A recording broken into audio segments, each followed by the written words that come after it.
All right, so you go to Walmart or you go to Walgreens one day and you decide you want some candy. But you pick up that chocolate bar and you never think to yourself, where did this chocolate bar even come from? Well, I most likely know where it came from. Either it came from Ghana, the Ivory Coast, or Brazil. And the reason why I make this as assumption is because they produce over 70% of the world's cocoa. And they also give it to the world's biggest distributor of chocolate in the world. So I'm here today to inform you about the issue of child labor and slavery in the chocolate industry and why it's important for us as consumers to be aware and to take action and stop it. So I'll get into my first point. In order to address this issue, we must first define and we must describe what child labor is and what slavery is. So what child labor is any work performed by a child that is harmful to their physical, harmful to their emotional, or harmful to their social or intellectual development that interferes with their education or work that deprives them from their childhood, their potential, and their dignity. So such as a kid, instead of going to school, he's working. Or instead of hanging out with friends or being who he is as a person, he's working. So now I will describe what slavery is.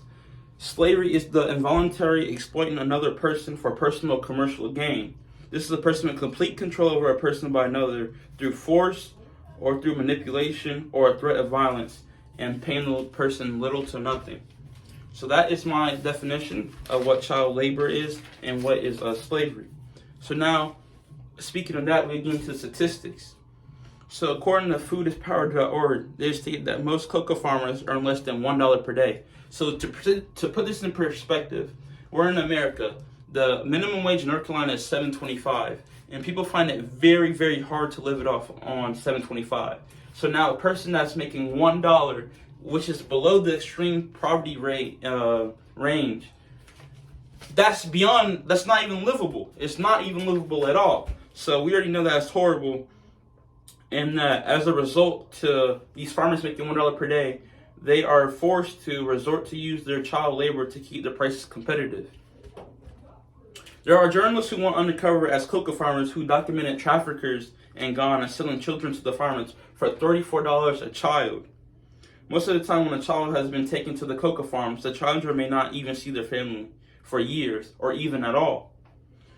If a child who has been trafficked wants to go home, they will most likely not be allowed to because the trafficker who has sold them worked on the cocoa farms for a certain amount of years. So every child that has been trafficked has been told that they're supposed to work on this farm for how many years. And this is not even civil rights, and that's beyond violation. So not only taking in that, most of the children laboring on cocoa farms are between the ages of 12 and 16. But however, we have seen children at the age of 5 and younger working on these farms, which is just horrible. And that out of all these children, 40% of them are girls, and some of them end up working on the cocoa farms through their adulthood. So, with that being said, also get into many children also have the scars on their bodies. So, they give these kids machetes. They give the kids machetes so they can open up pods and so they can like the cocoa vines. So it's like swing a machete, and some of the time they might overswing and they might just hit a ligament on their body. And not only that are they exposed to sharp objects and sharp machinery, they're also exposed to toxic chemicals. They use toxic chemicals to beat away the insects and the pests that might try to affect with the cocoa seeds and stuff like that. So they have to use chemicals. So most of the time these children are exposed to chemicals, which is it can have any effect. It can have effects such as cancer or just anything. So what is horrible is that there's a lot of chemicals that uses in Ghana and the Ivory Coast. So what happened was that in 2010, there were about 15% of children that were exposed to this, that had the chemicals. Now, recently, it's up to 50%. So now we have probably about 1/8. Now it turned to 1/2 of the children. And we all know these kids are young. We're talking about teenagers and kids down all the way down to the age of 5. So yes. So then we also got to talk about from how does the industries respond to this? What, in my opinion, they do a bad job. So, such as in 2001, the head of Mars, Hershey's, and Nestle's USA and other companies signed a deal called the England Protocol, pledging to end the worst forms of child labor and their cocoa supplies in 4 years. In 2005, they missed that deadline, and then they set a later deadline into 2008 and 2010. And with that being said, they missed the deadline for 2008 and 2010. The chocolate industry then scaled back its goal to reduce the child labor only by 70% in 2020 by the end of the year. However, up to this year, the amount of child labor has increased instead of declined, as they promised back all the way in 2001 and 2010. So the question is how do we fix this problem?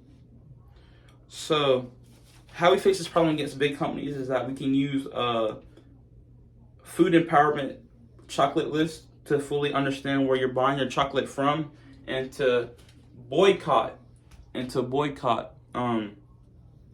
the areas where it comes from. So if I see a Hershey bar and I know that it comes from Ghana, I will say, all right, no, because that Hershey's bar is probably made from child labor.